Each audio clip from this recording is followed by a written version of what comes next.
네, 앞서 말씀드린 중국의 이슈들 심층적으로 분석을 해보는 시간입니다. 미중산업경제연구소의 조용찬 소장입니다. 안녕하세요. 예, 안녕하십니까. 네, 부동산 시장에 대해서 짚어보기 전에 이번 주에도 중국에서 또 경제 지표가 발표가 되지 않습니까? PMI가 발표가 됐는데 일단 어떻게 전망을 하세요? 네, 최근에 발표되는 중국의 제조업 PMI를 보면은 시장 예상치를 하회할 뿐만 아니라 속보치보다도 확정치가 더 안 좋아지는 그런 국면이 나타나고 있는데요.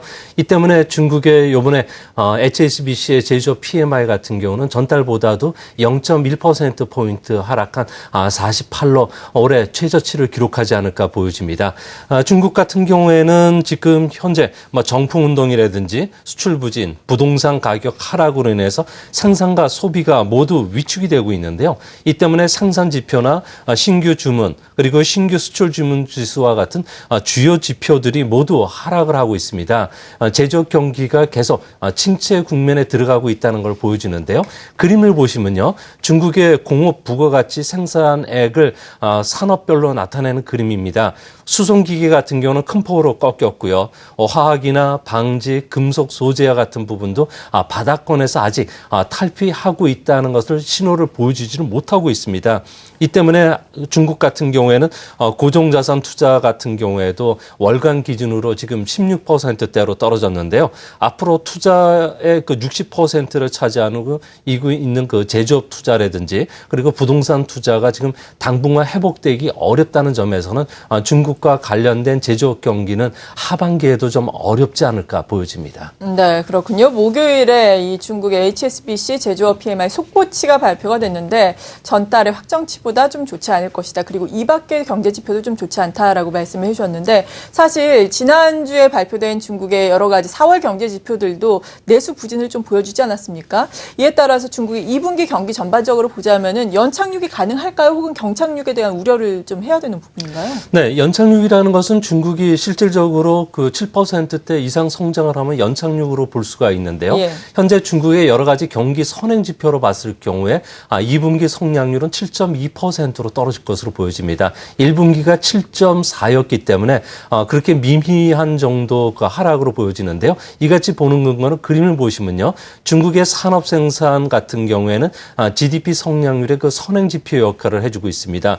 최근 들어와서 생산 지표들이 조금씩 위축이 되고 있고요. 회복 그 속도가 늦기 때문에 이런 측면에서 보면 하반기에도 계속 부진을 면치를 못할 것으로 보여지는데요. 특히 우리가 그 산업 생산의 그 선행 지표 역할을 해주고 있는 다음 그림을 보시면요. 전력 소비량이라든지 철도 화물 수송량 같은 경우에는 리커창 지수라고 표현을 하는데요. 현재 전력 소비량은 조금 계절적인 영향으로 조금 상승을 하고 있지만 철도 화물 수송량 같은 경우는 바닥을 탈피했다고 보기는 어려울 정도로 바닥 국면이 계속 진행이 되고 있습니다.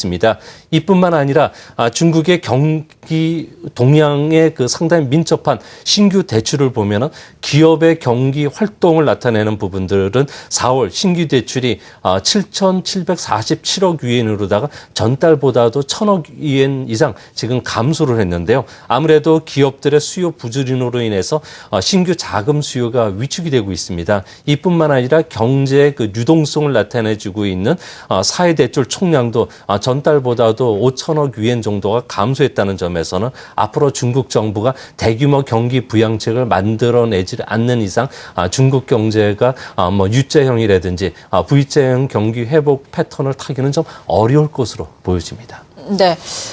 그러니까 2분기 GDP 성장률이 한 7.2% 전후로 예상되면서 연착륙은 가능하겠지만 아무튼 전반적으로는 좋지 않을 것이다라는 말씀이시네요. 네, 그렇죠. 네. 강력한 경기 부양책이 나오지 않는 이상 U자형의 회복은 불가능할 것이다라고 말씀을 해주셨는데 아주 강력하지는 않더라도 여러 가지 또 경기 부양책이 나오지 않을까라는 기대감은 시장에 있는 상황이죠. 네, 그렇습니다.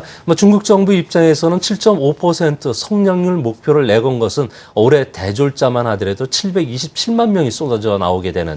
1,000만 명의 일자리를 확보하지 못하면 사회 불안으로 연결될 수 있기 때문에 앞으로 중국 정부는 다양한 미니 경기 부양책을 발표할 것으로 보여집니다. 그림을 보시면요. 중국의 고정자산 투자 같은 경우는 전체 그 성장에 기여하는 역할이 50% 정도 하는데요. 민간 투자 기여도라든지 공공 투자 기여들이 계속 감소하고 있습니다. 당분간 중국은 물가가 안정이 되어 있는 상태이기 때문에 앞으로 상업은행으로 하여금 대출을 좀 더 늘리려는 그런 노력이 나올 것으로 보여지고요. 특히 지방정부 같은 경우에는 채권 발행을 확대한다든지 파생 금융상품 도입을 좀 더 확대시켜주는 정책, 이런 정책들이 나올 것으로 보여지고요. 6월 달 전후에서는 지준율을 50bp 정도 한 번 더 인하하지 않을까 보여집니다. 이외에도 앞으로 중국 정부는 철도건설과 같은 인프라 투자 확대뿐만 아니라 전기 자동차 보급, 그리고 전자 상거래 활성화 조치와 같은 서비스 산업과 관련된 여러 가지 부양책들을 앞으로 나올 것으로 보여지는데요. 이런 일회성 부양 정책은 아무래도 관련 수혜주를 중심으로 해서 우리 증시에는 호재가 되겠지만 근본적인 체제 구조적인 모순에서 오는 경기 하락은 좀 막지는 못할 것으로 보여집니다. 네, 미니 경기 부양책 정도는 계속해서 나올 수 있을 것이다. 하지만 근본적인 문제를 해결하기에는 아주 큰 정책은 아니다라는 말씀이었습니다. 그리고 앞서서 계속해서 예고를 해드렸던 부분이 중국의 부동산 경기와 관련된 부분이었는데, 일단 일요일에 경제 지표가 발표가 됐습니다. 주택가격, 70개 주요 도시의 주택가격이 발표가 됐는데, 지금 주택가격이 상승한 도시도 12개나 감소를 했고, 미분양 주택도 5년 내 최고치를 기록하고 있다고요? 네, 그렇습니다. 중국 경제 지표를 보실 때는요, 직전 분기 대비나 그리고 전월 대비로 보셔야 됩니다. 네. 전년 동기 대비로 보면은 중국의 부동산 가격은 계속 상승 흐름을 타고는 있지만요. 전월 대비로 보면은 하락한 도시 수가 8개로다가 3월보다도 4개나 늘어났고요. 또 기존 주택 가격 같은 경우에도 하락하는 도시들이 급속하게 늘어나고 있습니다.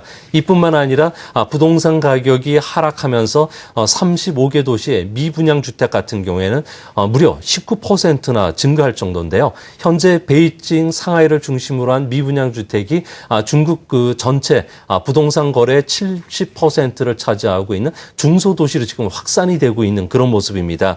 이 때문에 미분양 주택은 현재 GDP의 18%지만 매년 300에서 400만 채씩 미분양 주택이 늘어나기 때문에 GDP의 35%까지 2년 뒤에는 늘어날 수 있다는 징후들이 나타나고 있는데요.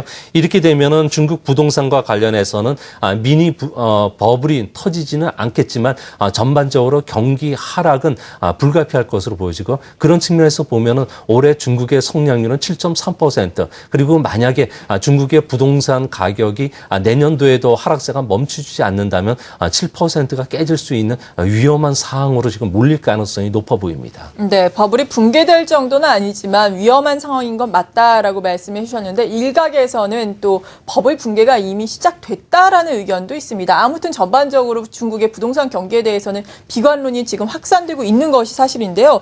그렇다면은 이렇게 중국의 부동산 경기에 대해 안 좋은 시각이 확산된다면 중국 경기 자체는 전반적으로 어떻게 봐야 될까요? 어떤 부정적인 영향을 또 미치게 되는 건가요? 네, 중국 부동산 시장이 어느 정도 버블이 돼 있는가를 아셔야 되는데요.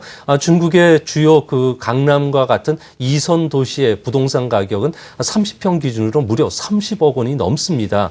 또 서울시에 해당하는 5선 지역 같은 경우에는 30평 아파트가 무려 18억 원 정도를 나오게 되는데요. 이 때문에 중국 같은 경우는 GDP에 부동산이 차지하는 비중이 16%, 그리고 고정자산 투자의 33%, 그리고 신규 대출의 26%, 재정 수입의 무려 39%를 차지합니다. 부동산 가격이 하락하면은 인프라 건설이라든지 사회보장비 지출이 줄어들 수밖에 없기 때문에 중국 경제는 악영향을 받을 수밖에 없는데요. 현재 부동산 시장으로 신규 자금들의 유입이 단절이 되면서 현재 부동산과 관련된 50여 개 산업들이 이제 서서히 타격을 받고 있습니다. 특히 부동산 경기는 주식시장과도 상당히 밀접한 관련이 있는데요. 올해 상장 기업들의 순이익은 당초 한 14% 증가할 것으로 예상했지만 하반기 말까지 부동산 경기가 계속 하락한다면은 순이익이 마이너스 3%로 감소하게 됩니다. 이 때문에 오늘 상하이 증시 같은 경우에도 하락하는 주요 원인이 됐는데요. 이 때문에 중국과 같은 경우에는 부동산 시장과 관련해서는 좀 보수적으로 접근해 주실 필요가 있겠고요.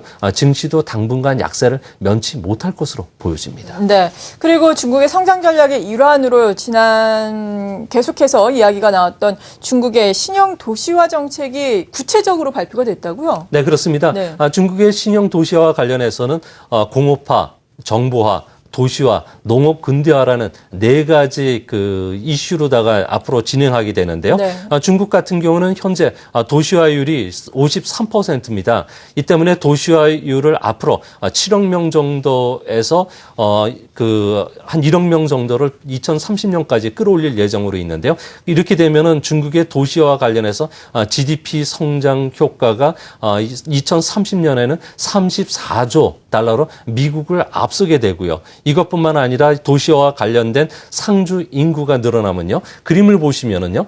중국의 그 도시 상주 인구가 앞으로 2020년까지는 계속 1억 명 정도가 늘어나기 때문에 도시 호적 인구라든지 상주 인구가 늘어나면서 의료보험이라든지 보장성 주택과 관련된 지출이 늘어나고요.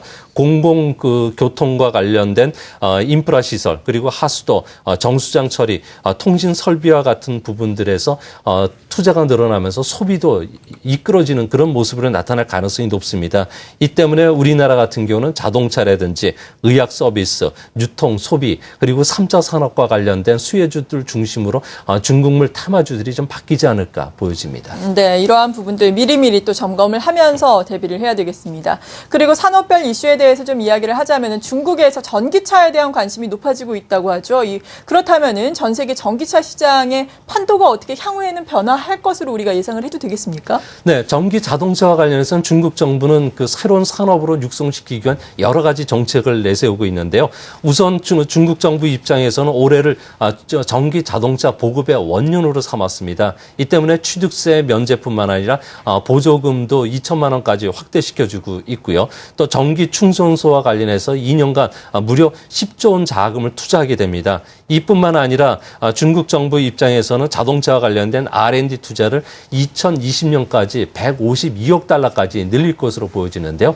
이렇게 되면은 그림에서 보시다시피 중국의 전기 자동차 시장은 미국과 같은 수준으로 지금 급속하게 성장하게 되는데요. 중국 정부 입장에서는 앞으로 2020년까지는 100만 대 정도의 전기 자동차를 보급할 예정으로 있기 때문에 전기 자동차와 관련된 관심들이 높아질 것으로 보여집니다. 그림을 보시면요.